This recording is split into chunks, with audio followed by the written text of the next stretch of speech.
Well, Week 7 is now history in the NFL after the Chicago Bears' physically dominating performance last night in that 13-7 win over the Detroit Lions. This Bears defense, I'll tell you what, it's time to take notice.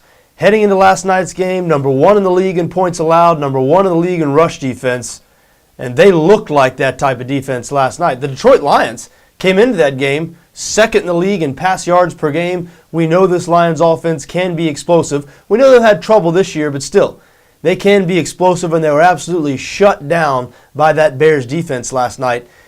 It's time to start talking about the Bears, or at least they should enter the conversation as possibly the best team in the NFL. Who is the best team in the NFL right now? Is it the Houston Texans, 1 week after allowing 42 points to the Green Bay Packers? Is it the San Francisco 49ers? Probably not the Niners at this point, right? They've lost twice, including a bad home loss to the Giants. The Bears only have 1 loss, and if their defense keeps playing like this, they are going to be tough to beat. The only thing holding me back from fully getting on that Bears bandwagon, from fully getting behind the Chicago Bears, is their quarterback, Jay Cutler. And honestly, Jay Cutler did not do much last night to make me feel any better about things if I were a Chicago Bears fan, or if I were going to get on that Bears bandwagon or back the Bears to win the Super Bowl or something like that. You know, listen, I know Cutler came back in the game in the second half after sustaining an injury in the first half that turned out to be bruised ribs. Truth is, he wasn't very effective. And the Detroit Lions do not have a great secondary. It's hard to knock a guy who's led a team to a 5-1 record, but I just get that feeling that before the end of this season, Jay Cutler is going to turn into Jay Cutler and really cost the Chicago Bears. And I'm not ready to fully endorse the Bears as favorites in the NFC or anything of that nature, just because I've seen Jay Cutler over these last few years, and I have an idea of what he's going to do as we move along here, as the postseason gets closer. Like Charles Woodson said, just like Charles Woodson, Green Bay defensive back, said a couple of weeks ago, new weapons but same old Jay, after Jay Cutler probably definitely had his worst game of the season in that game against Green Bay. Really, aside from that game against Green Bay, Cutler's been pretty good this year.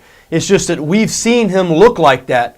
We've seen him take sacks and throw interceptions and just not seem to care, give it a shrug going to the sidelines. To me, it's hard to have faith in that guy and the offense that he's leading. But hey, got to have faith in these Chicago Bears right now as a whole, because they're now 5-1, might have buried the Detroit Lions last night. Detroit now 2-4 on the year. Going to be very difficult for them to recover in the tough NFC North. But Week 7, as we said, is history. Time to move on to Week 8. Several good games on tap here for Week 8. I want to talk about a few of these right now, starting with the London game. Football goes overseas this week. You know, they've started playing these games in Wembley Stadium. Going to start playing 2 a year now after this year. This year, London fans, you don't get the Jacksonville Jaguars. You will get them for the next 4 years. Hopefully, for your sake, they find something in the way of offense. Otherwise, I don't know if that's going to draw people towards American football or push them away watching the Jacksonville Jaguars for 4 straight years. This Sunday, you're going to get the New England Patriots, one of the most popular teams in the league. I was about to say one of the best teams in the league, but I don't think that's the case right now with these New England Patriots. Anyway, they'll take on the St. Louis Rams, who most definitely have been one of the surprise teams in the league. Rams have lost a couple of games in a row now to drop to 3-4. And really last week was the first time, the Rams losing at home to the Green Bay Packers. Last week was the first time the Rams really didn't surprise anybody. Maybe the Chicago game on the road. People expected them to lose big in that game, and they definitely did. But all season, the Rams have kept games closer than people thought they were going to, or won games outright when people didn't think they were going to. Remember, heading into this last Sunday's game, the Rams had been home underdogs in all 3 of their home games. They'd won all 3 of those games outright. They were 5-point underdogs to the Packers, ended up losing by 10. Boy, I was disgusted in that game because I was on under 44.5. And there were 23 combined points in that game heading into the fourth quarter. The under could not have looked any better.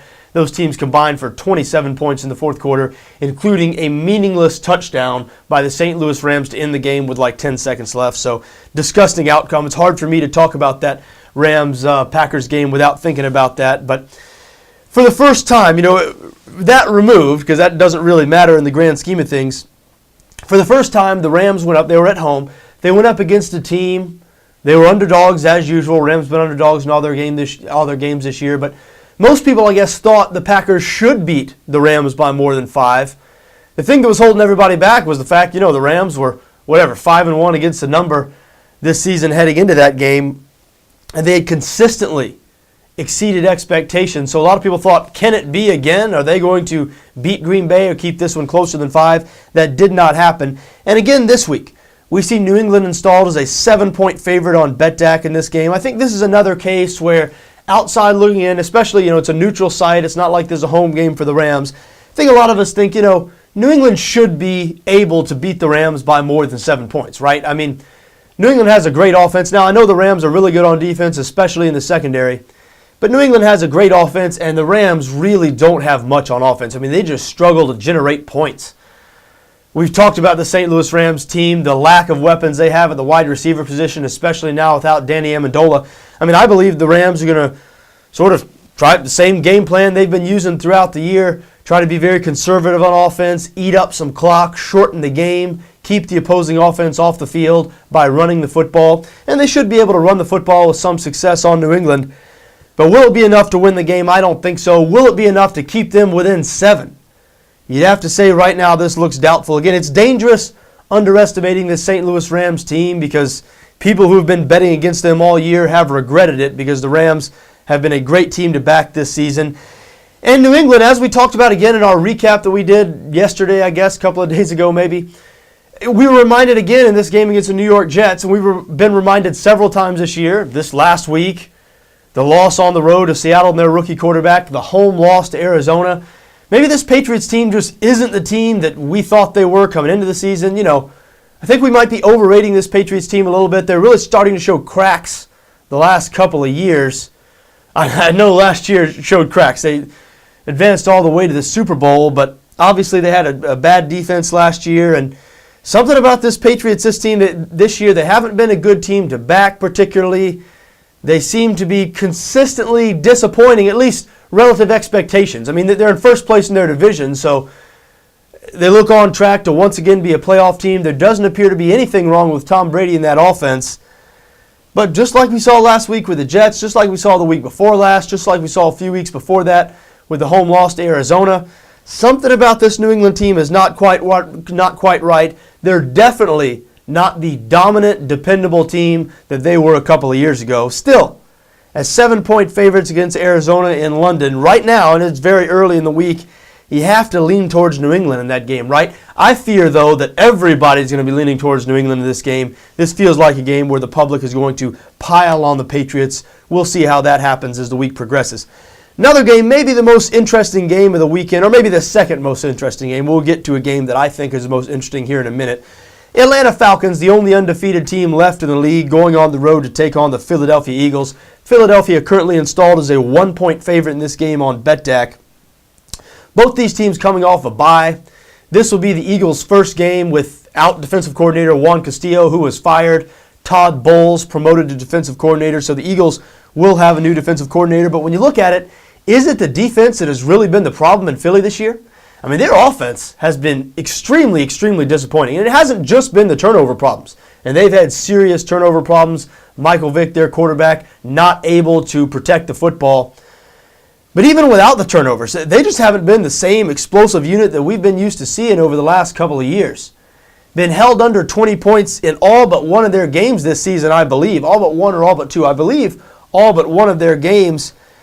And they're favored here against the Falcons. Now, I know the Falcons, even though they're undefeated, they've tried to lose their last couple games, especially this last game against Oakland.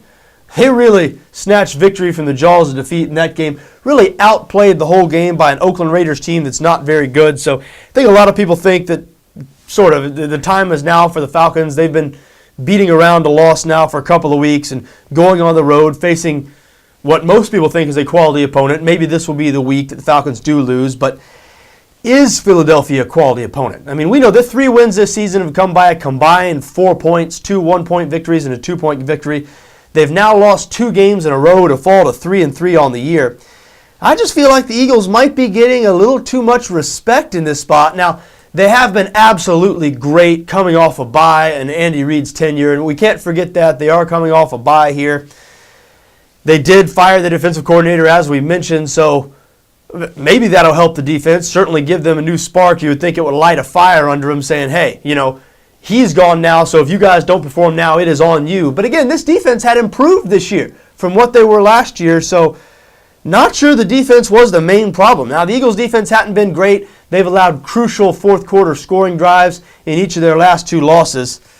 Still, though, I think the Eagles might be getting a little too much credit, a little too much respect in this spot. Dangerous team to bet against, no doubt, coming off a bye under Andy Reid. And we'll get more into this game as the week progresses. But sitting here right now, should the Eagles be favored over the Atlanta Falcons? Not sure about that. A couple of the Eagles' NFC East rivals face off against each other this week. The New York Giants going on the road to face the Dallas Cowboys. We saw these teams play in Week 1. Dallas coming out with a victory. These teams play a lot, obviously, twice a year. They're very familiar with each other. Both these teams really very similar. 2 good offenses, 2 offenses based on the passing game, 2 defenses with a lot of talent and a lot of pieces, but defenses that sometimes underachieve. Maybe I'm mainly talking about the Giants when I'm talking about underachieving defenses this year. Again, last week against the Washington Redskins. This Giants defense, we've just seen them look so good at times. I mean, the playoff run last year on through the Super Bowl championship, but think about the first half of last season, how bad they played, and it just doesn't look like the Giants put forth maximum effort all the time on defense. I mean, I know that's a bad thing to accuse a team of, especially a team that is the defending Super Bowl champion, but watching that game against the Redskins last week, it just doesn't look like they're going full speed all the time. I mean, maybe that's an unfair criticism, but certainly the Giants' defense does not play up to their potential, or sometimes they're more dominant than others, I'll put it that way. Not sure why that is. Again, from where I'm sitting, it looks like they just might not put forth max effort. But against the Cowboys, you would think on the road against the Dallas Cowboys in a spot like this would be a spot where that Giants defense would rise up. Giants currently installed as a 1-point favorite in this game on BETDAQ. Dallas might have saved their season last week with that road win over the Carolina Panthers. Dallas now 3-3. If they would have lost that game to fall to 2-4, Cowboys would have been in big trouble, I believe. And still, Cowboys season feels like it's a little bit teetering on the edge here. I think this game is bigger for Dallas than it is the Giants. Giants in first place all alone in the NFC East. And Dallas, even though they did win last week, now 3-3. To me, if Dallas wins this game, and this is why it's a huge game for Dallas. If Dallas wins this game, they re-enter the realm of contenders. Dallas wins this game to go to 4-3, tied for first place in their division in the loss column. Again, I think we can start to talk about Dallas as a threat to win the NFC East, as a possible playoff team, just like we were talking about them before the season, especially after their Week 1 win over these New York Giants. But if Dallas loses this game and falls to 3-4, I don't know. To me, feels like they're on the road to another one of those mediocre 8-8 seasons in which they missed the playoffs. So a big game for the Dallas Cowboys here. We've seen them have success against the New York Giants here in the past. Again, they are at home in this game. They are 1-point underdogs. They have the best secondary in the league this year, just done a complete 180 from last year when that secondary was really their Achilles heel. Proof that free agent acquisitions and drafting ball players does work. They, of course, got Brandon Carr, the cornerback, in free agency from the Kansas City Chiefs, and drafted Morris Claiborne from LSU, their other cornerback. And Dallas pass defense #1 in the league this year, going up against that great Giants passing offense. Should be a really good matchup. Looking forward to watching it. Again, the Giants a 1-point favorite in that game. Now, maybe, in my opinion, the most interesting game of the week, must-see TV if you're an NFL fan, the Sunday night game, the New Orleans Saints going on the road to face the Denver Broncos. Folks, we are going to see some offense in this ballgame. Now, will we see much defense? Out of the Saints, I think we know the answer to that. That answer is no. The Saints have an atrocious defense. Again, last week, they pulled out a victory over the Tampa Bay Bucks, a road win, but they allowed over 400 yards of passing to Josh Freeman in that Tampa offense. So what is Peyton Manning and the Denver Bronco offense going to do to this defense? I think we all know what they're going to do. They're going to go up and down the field. They're going to have no trouble putting points up on the board in this game. However, are they going to stop New Orleans? Again, we were reminded last week that there aren't many things you can really rely on in the NFL. I mean, there aren't really many definites in the NFL. But the New Orleans Saints offense is a definite. I mean, you can rely on this offense. This is a great offense. They're not going to be slowed down by anybody, including the Denver Broncos on Sunday night. So expect a high-scoring game here. which team has the ball last, maybe that type of game. Denver currently installed as a 6-point favorite right now on BETDAQ. Broncos coming off a bye. We last saw them in that amazing Monday night come-from-behind win over the San Diego Chargers that just made me sick. That would have put the finishing touches on a 6-0 weekend for me. I was on San Diego in that game. And yes, even though I've seen it time after time where you don't want to count your chickens in the NFL, I have to admit I was counting my money at halftime of that game with the Chargers up 24-0. Broncos came roaring back. Denver now 3-3. I think a lot of people think they sort of turned around their season in that comeback win, and maybe they did. Certainly now the clear-cut favorites to win the AFC West. If they would have lost that game to drop to 2-4, the Chargers at 4-2, I think we would have all been saying now the Chargers were the clear-cut favorite to win the West. However, that's not the case. I do think people are maybe crowning this Denver team, though. Listen, coming into the season, a lot of people thought Denver was a shoo-in to win the West. A lot of people thought they were going to be among the favorites to win the AFC because they had won the West last year and they were adding Peyton Manning, a Hall of Fame quarterback. But as I've said with this Denver team all year, I think people were overvaluing this team at the beginning of the season. Remember, if they would have kept on going last year with their pro-style offense, with Kyle Orton playing quarterback, this team would have been an 11 or 12 loss team. That's the road they were going down. They were 1-4 when they completely changed their philosophy on offense, became a run-heavy team, which shortened the games, allowed them to stay in a lot of games late, and the offense was able to pull out a lot of those games late.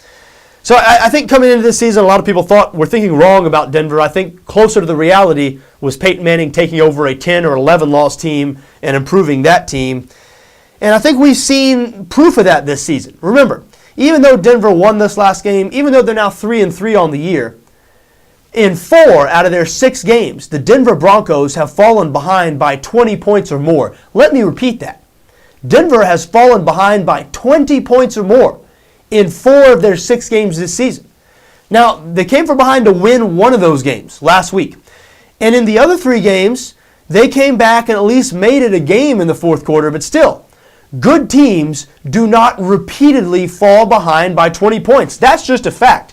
Show me one good team in NFL history who's fallen behind by 20 points or more in 4 out of their first 6 games. You cannot find that team because that team does not exist. That's just not the habit, the pattern of a good football team. So, I don't think Denver is a good football team. Now, Denver has a good passing game. No doubt about it. Peyton Manning, still one of the best 4 or 5 quarterbacks in the league. And Denver has shown they're going to be able to move the ball on anybody. But all in all, I don't know how you look at this Denver Broncos team, what they've done so far this season through 6 games, and say, yep, this is a good team. They're just a mediocre team. Their record's mediocre. They fall behind by 20 points or more every decent team they face.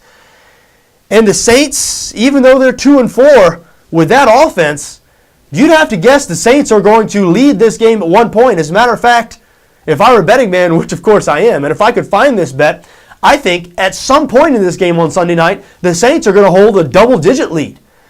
Now, are the Saints going to be able to hang on to that lead and win the game? It's doubtful because their defense is so bad. I don't even think they're going to be able to slow down Denver's offense unless they're able to create a couple of turnovers. But I do expect a wild, high-scoring game here. Denver -6 now.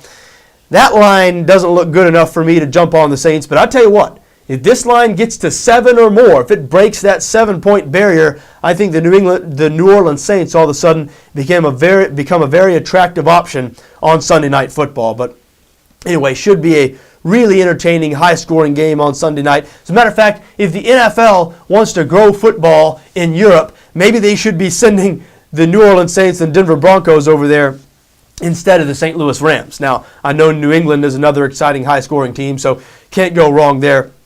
Still, this New Orleans-Denver game, I expect to be a really exciting game on Sunday night. Last game I want to mention, the Monday night game, San Francisco 49ers going on the road to face the Arizona Cardinals. San Francisco currently installed as a 7-point favorite on BETDAQ.